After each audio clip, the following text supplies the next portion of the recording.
ನಮಸ್ತೆ, ನಾನು doctor Prasanna Kakunje wellness ಮೂಡಬಿದ್ರೆಯಿಂದ. ನಾವು ಈಗಿನ ಹೆಚ್ಚಿನ ಆರೋಗ್ಯ ಸಮಸ್ಯೆಗಳಿಗೆ ಕಾರಣ ತಪ್ಪಾದ ಲೈಫ್ ಸ್ಟೈಲ್ ಮತ್ತು ಆಹಾರ ಅನ್ನೋದನ್ನು ನೋಡಿದ್ದೇವೆ. ಈ ಲೈಫ್ ಸ್ಟೈಲ್ ತಪ್ಪಾಗಿದೆ ಅಂತ ಹೇಳಿದರೆ ಸಾಕ, ಅದು ಹೇಗೆ ಸರಿ ಇರಬೇಕು, ಯಾವುದು ಒಳ್ಳೆಯ ಲೈಫ್ ಸ್ಟೈಲ್ ಅನ್ನೋದಕ್ಕೆ ಒಂದು ಚಿಕ್ಕ ಇದರಲ್ಲಿ ವಿಷಯವನ್ನು ಪ್ರಸ್ತುತಪಡಿಸ್ತೀನಿ. ಹೇಗೆಂದರೆ ಹೆಲ್ದಿ ಡೈಲಿ ರುಟೀನ್ ಹೇಗಿರಬೇಕು, ಒಂದು ಐಡಿಯಲ್ ಡೇ ಅಂದರೆ ಹೇಗಿರಬೇಕು ಅನ್ನೋದು ನೋಡೋಣ. ಈಗ ಲೈಫ್ ಸ್ಟೈಲ್ನಲ್ಲಿ ಏನು ಸಮಸ್ಯೆ ಕಾಣ್ತಾ ಇದೆ, ಅದಕ್ಕೆಲ್ಲ ರಾತ್ರಿಯ ವೇಳೆ ನಾವು ಹೆಚ್ಚು ಕಾಲ ಎದ್ದಿರುವುದು, ಮಲಗುವುದು ಲೇಟ್ ಆಗುವುದು ಇದು ಕಾರಣ. ಹಾಗಾಗಿ ಇನ್ಫ್ಲಮೇಷನ್ ಅನ್ನೋದು ಶರೀರದಲ್ಲಿ ಜಾಸ್ತಿ ಆಗ್ತಾ ಹೋಗ್ತದೆ.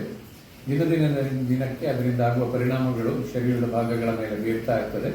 ಹಾಗಾಗಿ ಆ ಇನ್ಫ್ಲಮೇಷನ್ ರಿವರ್ಸಲ್ ಆಗೋದಿಲ್ಲ, repair and maintenance of the body ಆಗೋದಿಲ್ಲ ಅನ್ನೋ ಕಾರಣಕ್ಕೆ ದೇಹದಲ್ಲಿ ಈ ಬೊಜ್ಜು, ಕೊಲೆಸ್ಟ್ರಾಲ್ ಸಮಸ್ಯೆ ಇರ್ಬೋದು, ಅಥವಾ ಹಾರ್ಟ್ ಸಮಸ್ಯೆಗಳು ಬರೋದಿರ್ಬೋದು, ಡಯಾಬಿಟೀಸ್ ಬರೋದಿರ್ಬೋದು, ಇದಕ್ಕೆಲ್ಲ ಅದೊಂದು ತುಂಬ ಮುಖ್ಯವಾದ ಕಾರಣ ಆಗಿಬಿಡ್ತದೆ. ಹಾಗಾಗಿ ಐಡಿಯಲ್ ಡೇ ಪ್ಲಾನ್ ಮಾಡುವಾಗ ಕೂಡ ನಾವು ಕರೆಕ್ಷನ್ ಅನ್ನು ಏನು ಮಾಡಬೇಕು ಅಂದರೆ ಮಲಗುವ ಸಮಯದ ಬದಲಾವಣೆ. ಐಡಿಯಲ್ ಆಗಿ ಏನು 10 ಗಂಟೆಯ ಮೊದಲು ರಾತ್ರಿ 10 ಗಂಟೆ ಅಥವಾ ಅದಕ್ಕಿಂತ ಮುಂಚಿತವಾಗಿ ಮಲಗುವುದು, ಇದು ಮೊದಲನೇ ಹಂತ. ಯಾಕಂದ್ರೆ 10 ರಿಂದ 2 ಮಧ್ಯದಲ್ಲಿ ದೇಹದ ಕರೆಕ್ಷನ್, ರಿಪೇರ್, ಮೇಂಟೆನೆನ್ಸ್ ಇದೆಲ್ಲ ನಡೀತಾ ಇರ್ತದೆ. ನಾವು ಎದ್ದಿದ್ದೇವೆ ಅಂತ ಆದಾಗ ಇನ್ಫ್ಲಮೇಷನ್ ಜಾಸ್ತಿ ಆಗ್ತದೆ, ರಿಪೇರ್ ಅಂಡ್ ಮೇಂಟೆನೆನ್ಸ್ ಆಗೋದಿಲ್ಲ. ಹಾಗಾಗಿ 10 ಗಂಟೆಯ ಮೊದಲು ಮಲಗುವುದು ಅನ್ನೋದು ಮೊದಲನೇ ಸ್ಟೆಪ್.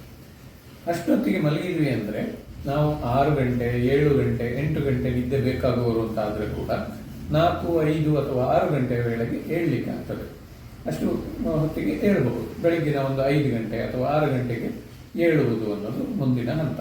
ಹಾಗಾಗಿ ಬೇಕಾದಷ್ಟು ನಿದ್ದೆಯೂ ಸಿಕ್ತು, ಒಳ್ಳೆಯ ಟೈಮಲ್ಲಿ ರೆಸ್ಟ್ ಸಿಕ್ಕಿ ದೇಹದ ಮೇಂಟೆನೆನ್ಸ್ ಕೂಡ ಆಗಿದೆ. ಎದ್ದ ಮೇಲೆ ಬೆಳಗಿನ ಶೌಚ ಕಾರ್ಯಗಳನ್ನು ಮಾಡೋದು, ಬ್ರಷ್ ಮಾಡುವುದು ಅತಿ ಮುಖ್ಯವಾದ್ದು. ಕ್ರಮಬದ್ಧವಾಗಿ ಬ್ರಷ್ ಮಾಡೋದು, ಶೌಚಕ್ರಿಯೆಯನ್ನು ಮುಗಿಸಿಕೊಳ್ಳೋದು. ಆ ನಂತರದಲ್ಲಿ ಕೆಲವು ಸಣ್ಣ ಪುಟ್ಟ ಕೆಲವಷ್ಟು ಸ್ಟೇಜ್ಗಳಿದೆ, ಕವಲ, ಗಂಡೂಷ, ನಸ್ಯ ಇತ್ಯಾದಿಗಳು. ನಾನು ಹೆಚ್ಚಿನದನ್ನು ಡೀಟೇಲ್ಡ್ ಆಗಿ ಹೇಳೋದಿಲ್ಲ ಇಲ್ಲಿ, ಯಾಕಂದ್ರೆ ಕೆಲವು ಬದಲಾವಣೆಗಳನ್ನು ತಂದರೂ 50%ಗಿಂತ ಜಾಸ್ತಿ ಆರೋಗ್ಯದಲ್ಲಿ ಉತ್ತಮ ಆಗ್ತದೆ. ಹಾಗಾಗಿ ಅಷ್ಟನ್ನಾದ್ರೂ ಮಾಡ್ಲಿಕ್ಕಾಗುವ ಹಾಗೆ ಸುಲಭವಾಗಿ ಹೇಳ್ತಾ ಇದ್ದೇನೆ ಇದನ್ನು.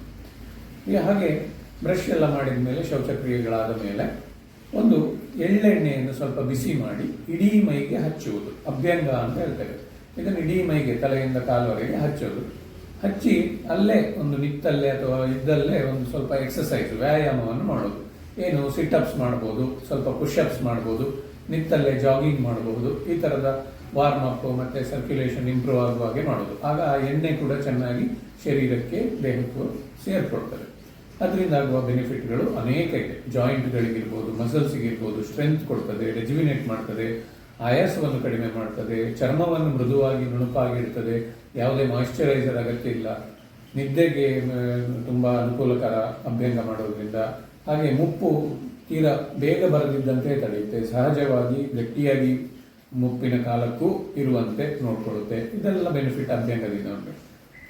ಅದಾಗಿ ವ್ಯಾಯಾಮ ಆದ ಮೇಲೆ ಒಂದು ಅರ್ಧ ಗಂಟೆ ಅಂತ ಅಂದ್ಕೊಳ್ಳಿ, ಅಷ್ಟು ಕಾಲ ಅದು ದೇಹದ ಮೇಲೆ ಇರಬೇಕು. ಆನಂತರ ಕಡಲೆ ಹಿಟ್ಟು ಅಥವಾ ಹೆಸರಿಟ್ಟು ಅಥವಾ ಉದ್ವರ್ತನ ಚೂರ್ಣ ಅಂತ ಸಿಗ್ತದೆ, ಅದನ್ನು ಬಳಸಿ ಸ್ಕ್ರಬ್ ಮಾಡೋದು. ಇಡೀ ಮೈಯನ್ನು ಸ್ಕ್ರಬ್ ಮಾಡಿ ಸ್ನಾನ ಮಾಡೋದು. ಅಂದರೆ ಸೋಪ್ ಕೂಡ ಬೇಕಾಗುವುದಿಲ್ಲ, ಅದನ್ನೇ ಹಚ್ಚಿ ಅದರಿಂದಲೇ ಮೈ ತೊಳ್ಕೊಂಡು ಸ್ನಾನ ಮಾಡೋದು. ಅದರ ನಂತರ ದೇವರ ಪ್ರಾರ್ಥನೆ ಇತ್ಯಾದಿಗಳನ್ನು ಮಾಡುವುದು, ಧ್ಯಾನ ಇತ್ಯಾದಿಗಳನ್ನು ಮಾಡುವವರು, ಅಭ್ಯಾಸ ಇರುವವರು, ಕಲಿತವರು ಅದನ್ನು ಮಾಡಬಹುದು. ಆನಂತರ ಒಂದು ಹೆಲ್ದಿ ಬ್ರೇಕ್ಫಾಸ್ಟ್, ಅದರಲ್ಲಿ ಎಲ್ಲ ಪೋಷಕಾಂಶಗಳು ಚೆನ್ನಾಗಿರಬೇಕು. ಪ್ರೋಟೀನು, ಕಾರ್ಬೋಹೈಡ್ರೇಟ್, ಫ್ಯಾಟ್ ಇತ್ಯಾದಿಗಳೆಲ್ಲ, ಅದರ ಜೊತೆಗೆ ವೈಟಮಿನ್, ಮಿನರಲ್, ಸರಿಯಾಗಿ ಒಂದು ಸ್ವಲ್ಪ ವೆಜಿಟೇಬಲ್ಸ್ ಇದೆಲ್ಲ ಸಿಗುವ ಹಾಗಿರುವಂತಹ ಒಳ್ಳೆ ಪೋಷಣೆಯುಕ್ತ, ಜಂಕ್ ಇಲ್ಲದೆ ಇರುವಂತಹ ಆಹಾರದ ಸೇವನೆ ಮಾಡೋದು. ಆನಂತರ ತಮ್ಮ ಕೆಲಸ ಕಾರ್ಯಗಳಿಗೆ ತೆರಳುವುದು. ಆ ಕೆಲಸ ಕಾರ್ಯಗಳಲ್ಲಿ ಕೂಡ ಖುಷಿಯಿಂದ ಅದನ್ನು ಇಷ್ಟಪಟ್ಟು ಮಾಡೋದು ಮುಖ್ಯ. ಇಲ್ಲದಿದ್ದರೆ ಅದು ಕೂಡ ಅನಾರೋಗ್ಯಕ್ಕೆ, ಸ್ಟ್ರೆಸ್ಸಿಗೆ ಕಾರಣ ಆಗ್ತದೆ. ಅನಂತರ ಮಧ್ಯಾಹ್ನದ ವೇಳೆಯಲ್ಲಿ ಚೆನ್ನಾಗಿ ಹಸಿವಾಗಿದೆಯಾ ಅಂತ ನೋಡಿ, ಆ ವೇಳೆಯಲ್ಲಿ principal meal of the day, ಒಂದು ಮೇಜರ್ ಮೀಲ್ ಅಂತ ಏನು ತಿಂತೇವೆ ಅದರ ಸೇವನೆ ಮಾಡೋದು. ಅದು ಚೆನ್ನಾಗಿ ಜೀರ್ಣ ಆಗಲಿಕ್ಕೆ ಅವಕಾಶ ಆಗ್ತದೆ. ಆನಂತರ ಸಾಯಂಕಾಲ ಕೆಲಸ ಎಲ್ಲ ಮುಗಿಸಿದ ಮೇಲೆ ಸ್ವಲ್ಪ ವಾಯು ವಿಹಾರ ಮಾಡುವುದು, ಏನಾದರೂ ಆಟೋಟಗಳನ್ನು ಮಾಡುವುದು, ಇದೆಲ್ಲ ಮಾಡಬಹುದು. ಇಲ್ಲ ಮೈಲ್ಡ್ ಆಗಿ ಯೋಗ ಎಲ್ಲ ಮಾಡುವವರಿದ್ದರೆ ಅದನ್ನು ಮಾಡಬಹುದು. ಆಮೇಲೆ ಊಟದ ಸಮಯ 7 ರಿಂದ 8 ಗಂಟೆಯ ಒಳಗೆ, 8 ಗಂಟೆಯಿಂದ ಮೇಲಂತೂ ಆಗಬಾರ್ದು.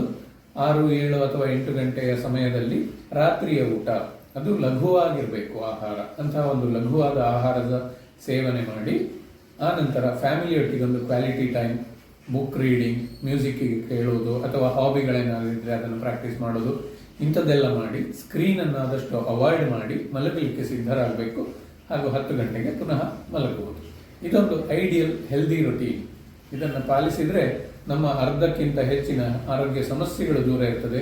ಕ್ಯಾನ್ಸರ್ನಂತಹ ಕಾಯಿಲೆಗಳು ಕೂಡ ದೂರ ಇರಲಿಕ್ಕೆ ಸಾಧ್ಯ ಇದೆ. ಧನ್ಯವಾದ.